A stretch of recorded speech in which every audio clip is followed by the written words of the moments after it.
7 children and the Alps, supposedly. Beautiful music, gorgeous. Picture this. You're watching one of the most romantic scenes in movie history. Julie Andrews and Christopher Plummer are about to share their first kiss in a beautiful gazebo. Soft moonlight streaming through the windows. Everything looks perfect, magical even. But what if I told you that behind the cameras, something so ridiculous was happening that it made the entire cast break down laughing?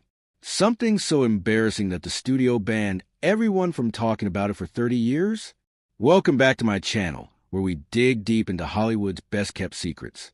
Today, we're uncovering the truth about The Sound of Music's most romantic scene and why it became the movie's most forbidden story. The Sound of Music hit theaters in 1965 and quickly became a worldwide sensation.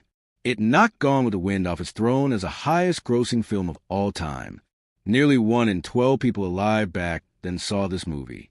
But behind all that success was a chaotic production filled with disasters, fights, and one particularly embarrassing moment that the studio desperately wanted to hide. Let me take you back to Austria in 1964, where a crew of over 250 people was trying to make movie magic. The film was supposed to cost $8 million, which was already a huge amount back then. But everything that could go wrong did go wrong. It was one of the wettest years on record in Salzburg. Rain poured down almost every day. What was supposed to be 6 weeks of filming stretched to 11 weeks. The crew sat around doing nothing, waiting for the clouds to clear while hotel bills and wages piled up. Fox Studios was already bleeding money from a disaster that was Cleopatra. That movie had nearly killed the company. Now executives were watching The Sound of Music's budget explode and wondering if this cheerful family film might finish them off for good. But the real drama was happening between the actors themselves. Julie Andrews, fresh off her success with Mary Poppins, was not the sweet, easygoing person people expected. She was a perfectionist who worried constantly that the movie would become too sugary and fake. She kept asking director Robert Wise and her co-star Christopher Plummer, "How do we make this real? How do we cut the syrup?" Christopher Plummer, on the other hand, absolutely hated the entire project.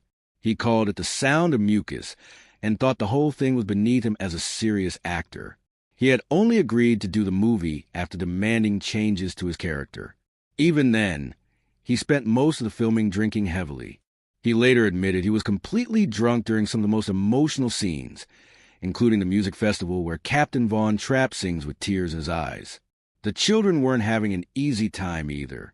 5-year-old Kim Carruth, who played Little Gretel, almost drowned during the boat scene. Julie Andrews was supposed to grab her quickly when the boat flipped, but everything went wrong. The boat capsized harder than expected. Andrews fell the wrong way, and little Kim went under the water twice before another actor dove in to save her. She vomited from swallowing so much water and developed a fear of swimming that stayed with her for life. Even that famous opening scene where Julie Andrews spins in the meadow, singing wasn't as magical as it looked. A helicopter flew just above her, with a cameraman strapped to the side. Every time it passed, the powerful wind knocked Andrews to the ground. She got slammed down 6 or 7 times, eating dirt and grass each time, but she kept trying to smile and sing while secretly preparing for the next hit. The weather wasn't just ruining outdoor scenes. It was creating all kinds of problems indoors, too. The constant rain and cold meant the crew had to use massive lights to fake sunshine in scenes that were supposed to look cheerful and bright. And those lights would soon become the source of the movie's most embarrassing secret. Now, let's talk about the gazebo scene that nobody was allowed to discuss. This was supposed to be the emotional climax of the film. Maria and Captain Von Trapp finally confessed their love for each other and share their first kiss. The script called for soft, romantic lighting that would make everything look dreamy and magical. The crew set up these enormous carbon arc lights to create the perfect moonlight effect. These machines were supposed to give a scene that soft, glowing look that would make audiences melt. But there was one tiny problem nobody had anticipated. These lights made a sound, and not just any sound. They made a noise that sounded exactly like someone making a long, wet raspberry with their mouth. You know the sound I'm talking about. The kind of rude noise little kids make when they're being silly. Picture this. Julie Andrews and Christopher Plummer are standing nose to nose, about to deliver the most romantic lines in the entire movie. Christopher starts to say, "Maria, I love you," and right at that exact moment, the lights let out this ridiculous, flatulent-sounding raspberry noise. Both actors immediately burst into laughter. They tried to get serious again, but it was too late. Every single time they leaned in for the kiss, those lights would groan and make another embarrassing sound. The timing couldn't have been worse. Right in the middle of the most emotional dialogue, there would be another loud, wet raspberry sound. They tried again and again. 20 times they attempted to film that scene. 20 failed takes. Julie Andrews later said they were standing there trying so hard to stay professional, but every single time that sound would hit and they'd completely lose it. The more they tried to be serious, the harder they laughed. It became a vicious cycle. The technical crew just stood there watching helplessly as hours slipped by. These were expensive hours with hundreds of people on the payroll, and the two main stars were giggling like school kids because of some ridiculous sound effects. Director Robert Wise was getting more frustrated by the minute. The studio executives were probably calculating how much money they were losing every time those lights made their rude noises. Finally, Robert Wise gave up on the original plan completely. He scrapped the fancy lighting setup and told his team they were going to shoot the entire scene differently. Instead of showing the actors' faces clearly, he decided to film them in silhouette against the gazebo's glowing windows.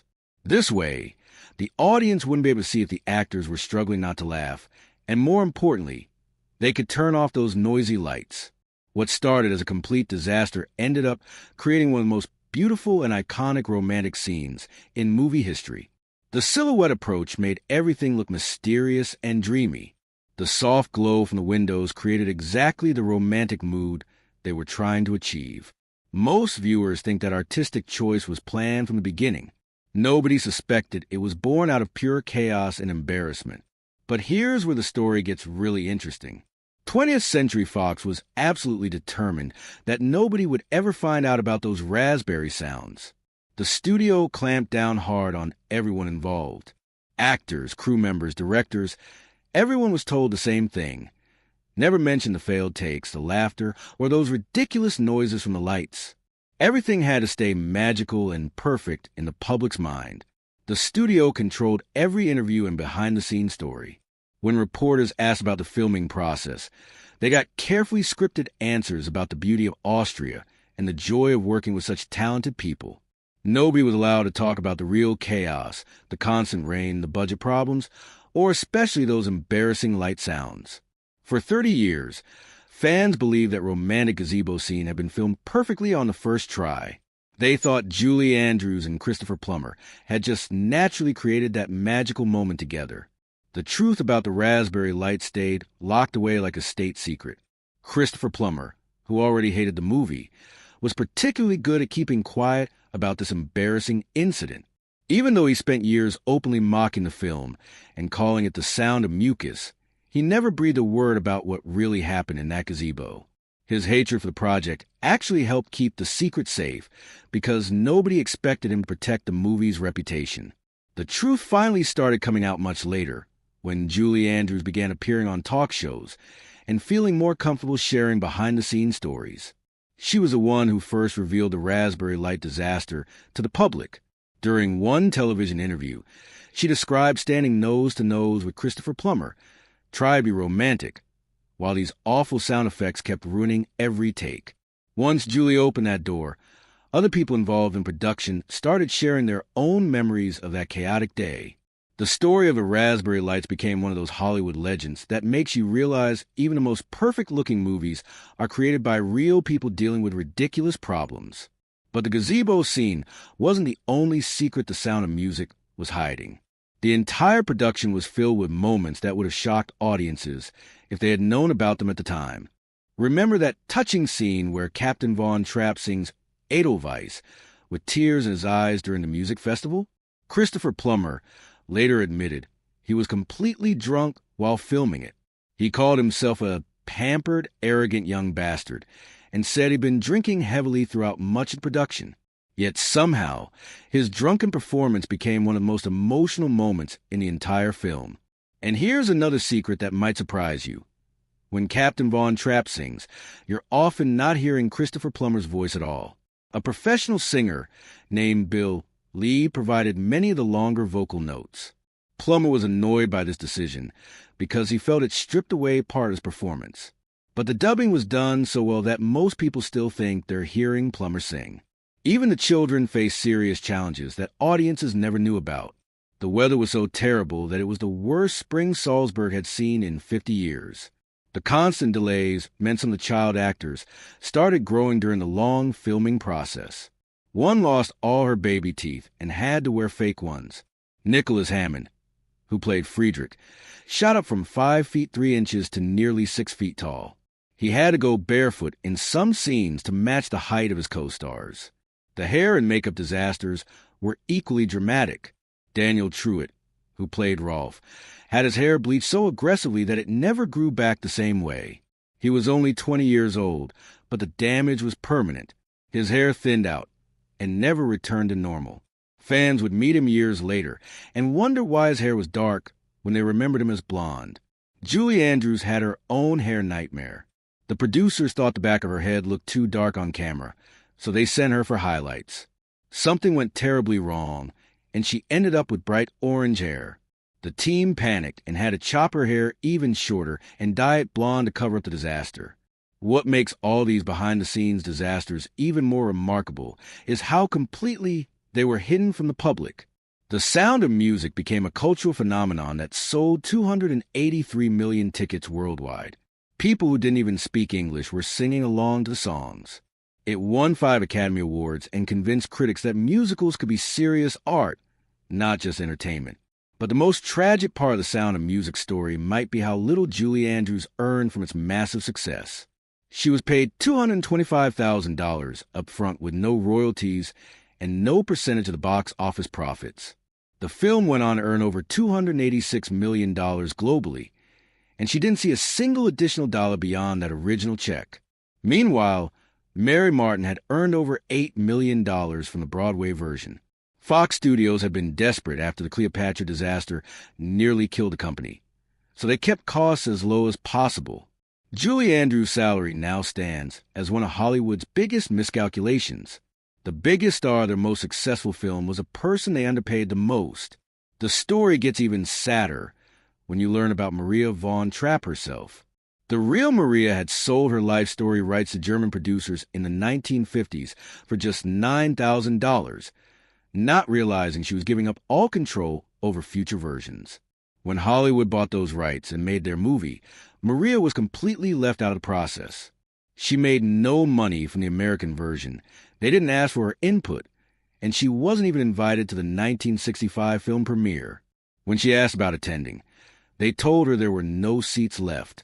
Imagine being locked out of your own life story, watching the world fall in love with a version of your experiences that you had no control over, while other people made hundreds of millions of dollars from your life.